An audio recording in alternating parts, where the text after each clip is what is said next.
finalmente teve sua primeira noite de amor e com ninguém menos que Elvis Presley. Só que Elvis é um homem casado e Cat é muito religiosa. No dia seguinte, como será que ela se sentiu? Também Elvis discute um assunto muito sério em relação aos dois.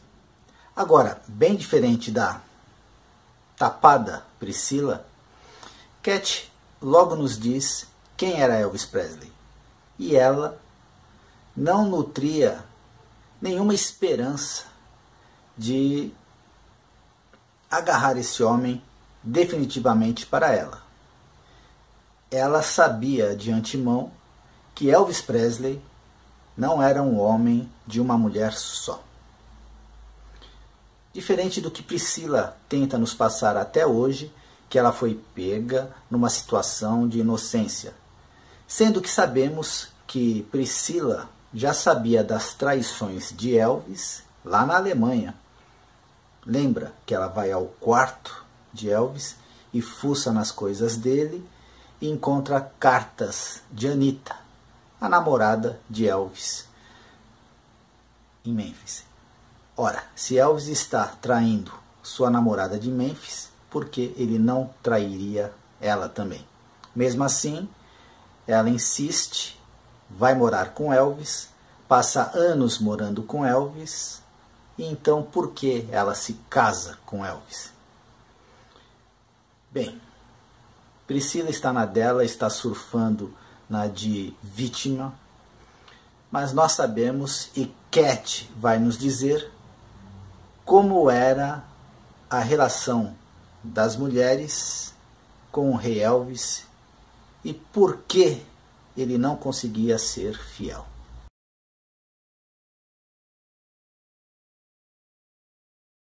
Elvis e Cat. Não consegui dormir. Enquanto luzes púrpuras se espalhavam pelo Melk St. Jacinto, levantei discretamente e saí para o pátio privativo de Elvis. Resfriada pelo ar da manhã, fiquei ali observando a montanha mudar de roxo para rosa conforme o sol nascia. A enorme beleza daquele momento me fez sentir a minha insignificância e tentei orar, mas as palavras não saíam e as lágrimas turvaram meus olhos. Encontrei meu verdadeiro amor, pensei. Mas será que perdi Deus? Como poderia sentir um amor tão poderoso e ser esperado que eu negasse este desabrochar do meu coração? Então, comecei a sentir calafrios e entrei para junto do conforto dos braços de Elvis. Naquela tarde, os guarda-costas tomavam margaritas, uma bebida bastante letal feita com tequila, e uma reviravolta completa para mim. Eu disse que sim quando me ofereceram uma. Elvis nunca bebia, mas não se opunha a que os seus guarda-costas bebessem, desde que mantivessem a situação sob controle. Porém, uma margarita pedia outra e eu comecei a me sentir bastante embriagada. Eu sabia que Elvis odiava ver alguém bêbado, e especialmente mulheres, e talvez isso fosse uma espécie de rebelião para mim. Ainda não sei por que fiz isso, mas Elvis achou fofo e engraçado, e desta vez, em vez de ficar com raiva, ele riu e me provocou. Acho que eu sentia que, se tivesse ido para o inferno, poderia muito bem ir até o fundo, mas, graças a Deus, isto foi apenas uma farra temporária e não o início de um novo padrão de comportamento. Naquela noite discutimos algo que estava na minha cabeça, mas eu não queria pensar nisso. Elvis me abraçou e estávamos na cama. Cat, você sabe alguma coisa sobre contraceptivos? Ele parecia muito sério. Um pouco, só o que dizem, mas não muito. Bem, querida, você deveria tomar a pílula ou algo assim. Não queremos que você engravide. Eu me afastei dele de repente assustada. Eu também não quero engravidar. O que há a respeito da pílula? Acho que você deveria conversar com um médico a respeito disso. É importante. Uma onda de pavor tomou conta de mim. O que eu diria aos meus pais? Como eu poderia enfrentar meus amigos se engravidasse? Eu estava apavorada. Eu vou, eu disse em um tom que o fez rir.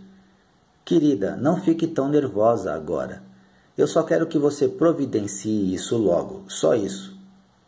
Ele disse enquanto me puxava de volta para seus braços. Apoiei minha cabeça em seu peito e estremeci com a possibilidade. Então senti Elvis soltar um riso abafado e ele começou a rir. O que é tão engraçado? Não conseguia achar graça nenhuma nesta conversa. Eu estava pensando, disse ele entre risadas. Como você é pequena, ficaria muito engraçada, grávida, toda inchada e cantando um dueto comigo no palco. Agora, tentei imaginar também, e também comecei a rir, e logo nós dois estávamos rindo, e eu puxei minha camisola e estufei minhas bochechas e fingi que estava no palco fazendo uma apresentação. Com isso, Elvis riu ainda mais e logo estava dizendo, "Oh, Cat, eu te amo, eu realmente amo, pequena." Foi muito difícil me separar depois de 3 dias com ele, mas tive que partir. Eu havia assinado contratos, tinha compromissos a cumprir e não havia escolha. Você não precisa trabalhar, Minnie Mouse. Eu sempre cuidarei de você. Eu quero trabalhar. Isso é o grande significado da minha vida. Eu jamais poderia desistir disso. Cancele. Você não precisa se preocupar com dinheiro nem nada, ele implorou. Agora veja. Eu era afiada. Você está no mesmo negócio e se eu cancelasse com você, seria realmente um problema se você estivesse contando comigo para se apresentar. Essas pessoas contam comigo e não posso decepcioná-las. Então, ele parou de insistir. Quando você vai estar livre? Assim que meus compromissos terminarem, eu prometo. Com certeza estarei livre no próximo fim de semana. Promessa? Eu prometo. E é claro que eu estaria. Desde que voltei da turnê de Elvis, estive extremamente ocupada. De volta a Los Angeles, eu estava correndo de um lugar para o outro, gravando programas de TV, cuidando dos meus assuntos pessoais e dos meus animais. Mas esse retorno de Palm Springs para casa foi muito diferente.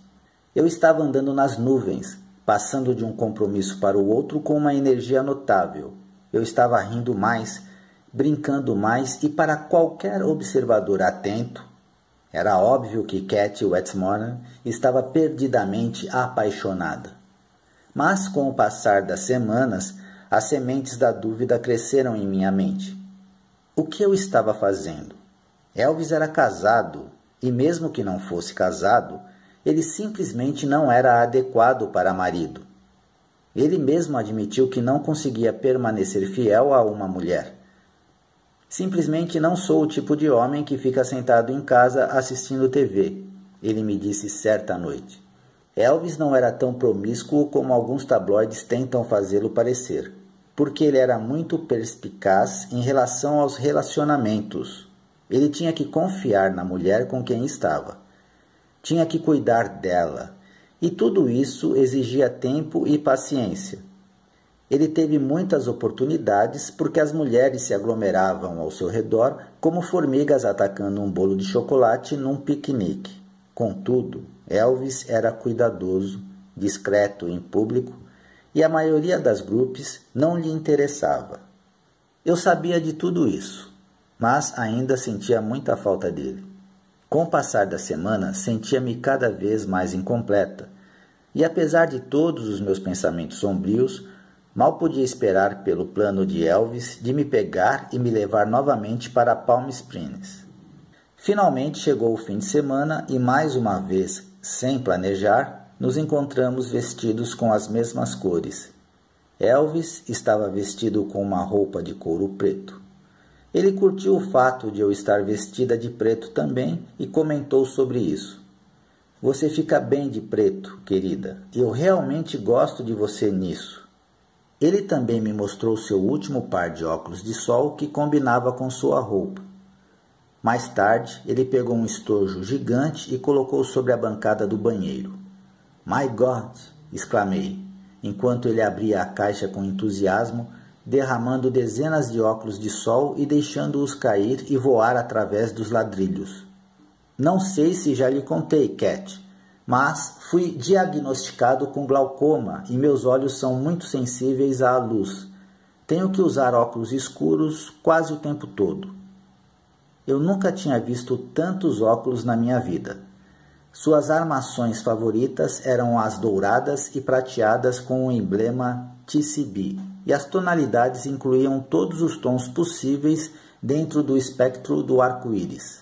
Se eu tenho que usar essas malditas coisas, Elvis sorriu, zombando de si mesmo. Vou ter um de cada cor.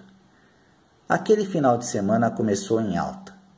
Eu não pretendia que isso fosse um trocadilho, mas Charlie Rad e eu tivemos uma discussão muito engraçada sobre se uma nota que ele estava tocando no piano era um dó agudo ou um dó duplo agudo. Elvis escutou e começou a rir. Oh, man, vocês... Foi então que Charlie e eu percebemos o quão intensos nos tornamos por causa de algo tão sem importância. E então começamos a gargalhar também. Final da parte 4 do capítulo 3.